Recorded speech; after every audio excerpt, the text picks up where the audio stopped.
I will bet you he would try that. You're probably okay? right. But he didn't need to, didn't have to. And I'm going to point out again, if you look at the playoffs, the 2 playoff games each of these 2 quarterbacks played, Brady was getting rid of the ball in 2.18 seconds in the 2 playoff games. Brees in his 2 playoff games, 2.56 seconds. And you say, that's minuscule. It's not. It's not. It's a lot of time that Brees is holding the ball longer, so he's going to get hit more. And he got sacked 4 times in the 2 playoff games. That's the difference between going to the first option immediately and then holding the ball and going to the second option. Right. Second option sometimes will get you hit in the mouth. Okay. The first option will always get you free released. Okay, so to your point about longevity, figuring out, like, to me, this position is unmasterable. It's just too hard to play. But Tom Brady has come the closest to mastering the position of quarterback. That's mentally as well as physically, where he's figured out, if I can get rid of the ball in 2.1 seconds, I can keep doing this for 4 more years. Right. But that's hard to do because you have to make the choice very quickly. So your brain, you're so evolved mentally that you're able to, you're thinking faster than the defense can play. You're thinking faster than they can rush you or they can cover you. Well, that's only, somebody's going to be open, and he's finding the open. 2.1 second only goes into effect if you're able to throw the ball to your first option. Yep. If Julian Edelman comes up or you're swinging the ball to the running back out of the backfield. Okay. If the second option, if you have to go to the second option, it's not going to be 2.1 Okay, but seconds. he's choosing his option pre-snap. Right. He's just reading. He's figuring you out before you even know what you're doing exactly. And he's saying, I know, like on the Gronk play in overtime, the third and 10 conversion, he just says, you're going to single it. Remember, he split him out left, right? Right. And he just said, really? You're going to single him? And I got him on an in-breaking route? Correct. You can't cover that because I know him. I trust him there, and I know I can throw it where he can catch it. And plus, he sees plus he sees Eric Berry playing off cover. Okay, so what I'm saying is he said he picked it before. Yes. I don't even know if that was the play called. It might have been called to Edelman. The primary might have been Edelman. It could have been Philip Dorsett or Hogan on that play. No, if you notice, they didn't throw to Dorsett not once in that. Okay, but I'm saying he's reading that pre-snap. That's his choice. Yes. He just decided, I'm going to throw it to him. And I promise you the ball's gone in 2 seconds to Rob Gronkowski. So he's picked the correct way. A lot of quarterbacks might not be able to read it and decide on it that quickly. You see what I mean? Yeah. So that's why he's got longevity. But I'm also going to point out to you, this year, this football season, this regular season, Tom Brady threw it 570 times. He's had 8 seasons in which he threw fewer passes. So don't tell me he's just saying, I'm going to hand it off now, right? No. Okay, so they threw it 570 and ran it 478. Pretty good balance, but still leaning to pass, right? In the postseason, in 2 games, they've thrown it 90 and run it 82. Pretty good balance, but still leaning to pass. What has Sean McVay done in the 2 playoff games? Well, wait a second. He's rushed it 74 times and thrown it 69 times. So they're reversed slightly. So they have run it. That's probably thanks to my Dallas Cowboys, especially in the first half, where they just said, let's just keep doing this, right? But they have become a run-oriented football team. So, but you can't tell me that Tom Brady is just handing it off now, because he's not. He's still throwing it a lot. No. But the running game it'll allow you protection from the blitz, because a lot of times when you play action, if you notice, you mentioned it the other day, Tom Brady spent a lot of his time under center. He did. When you go under center, at least 50% he was under center. You can fake it to the running back. Can. It's a big difference between, Skip, faking the handoff from under the center. It is. And then faking it when the guys are totally offset agree. back. And it's a great way to stall the pass rush. Yes. Because if it's right in your face and you turn and fake it, and if you're good with, and he's slick with the ball, he's a good faker. So if you hold them for just 1 second, where they have to wait just a second before they can spring. Right. And plus, it's because they were running the ball so effectively. The line has to hold in there. They just can't get up the field, because you remember when they were getting up the field, they were getting hit with the draw. They were getting hit with screens. So now I got to hesitate just a bit. The second level, you see those backers stepping up, and now all of a sudden that's Julian Edelman coming in on an in-breaking route before where the linebacker should have been. So the running game is not necessarily meant, Skip. Sometimes it's meant to protect the quarterback, because now I can fake it and I can still throw the passes without having that rush breathing down my neck. Okay. So now to the deciding factor, which will be off the field.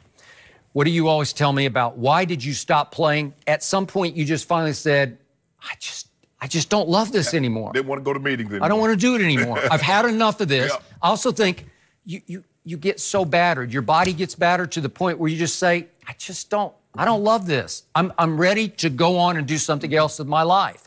Well, I don't think either of these two guys are there, but they both have off-the-field responsibilities that Tom seems to have been able to put in some juggling act perspective, where, remember, they both got kids.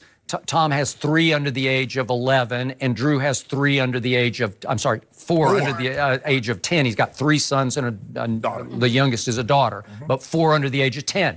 Okay, at what point does Drew Brees, he loves to coach his kids' flag football team. At what point does he finally say, I just want to be with my kids?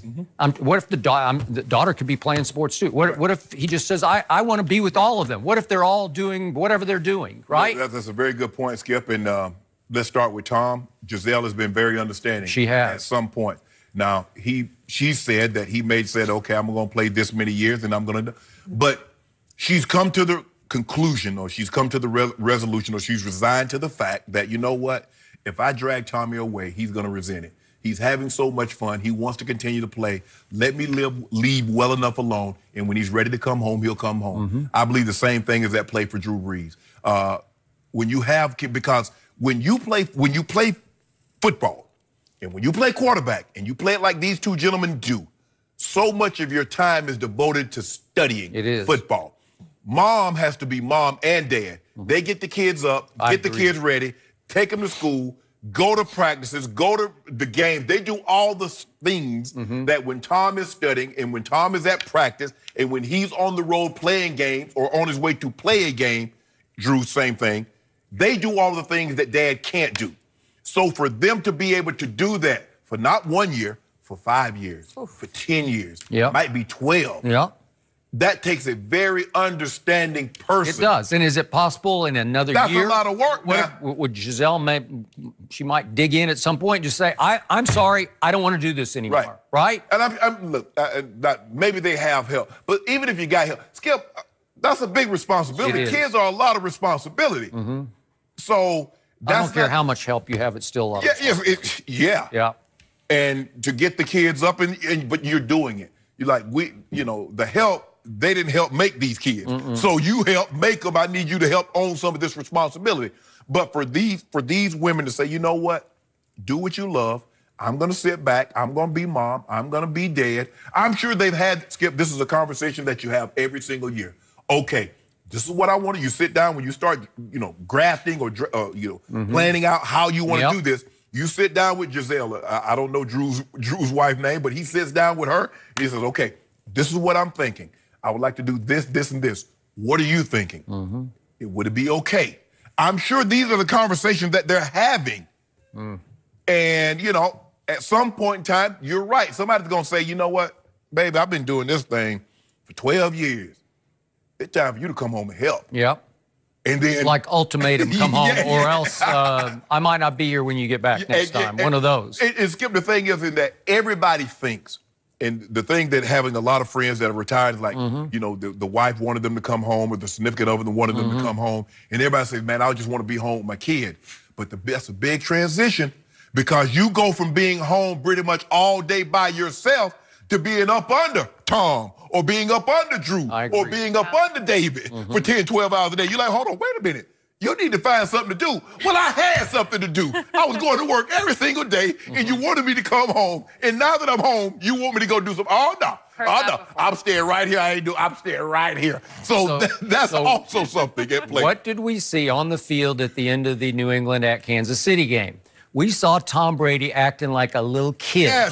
We saw him diving into the arms of all of his linemen. I thought he was a figure skater jumping into somebody's arms. Not too graceful, but just like a crazy little kid. Is that not the essence of why he's playing football right now?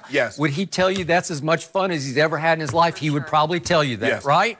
So then what happens? They pull him over, and CBS is going to interview him, and he's out of his mind, and he accidentally drops an F-bomb live on CBS. You couldn't really hear it, but he said it. It's unbelievable, right?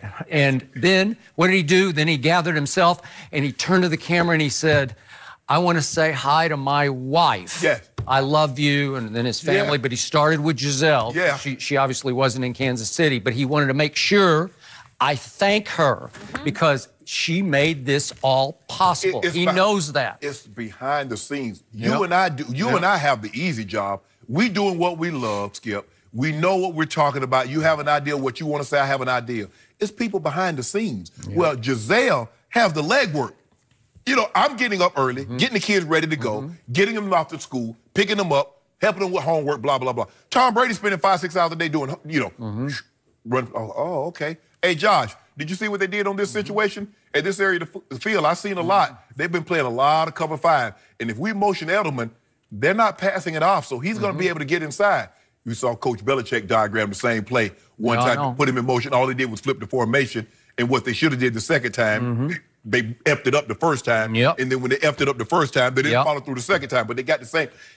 It's a huge undertaking to do all of this on your own. And remember, Drew Brees has not had great ends to his last 2 seasons. He's had extremely painful ends. The Minnesota Miracle. That one I'm fine with. And that one you're fine with, but in New Orleans, they're not fine with what happened. I promise you, Skip, Drew Brees has a championship, has a Super Bowl and an MVP on his resume.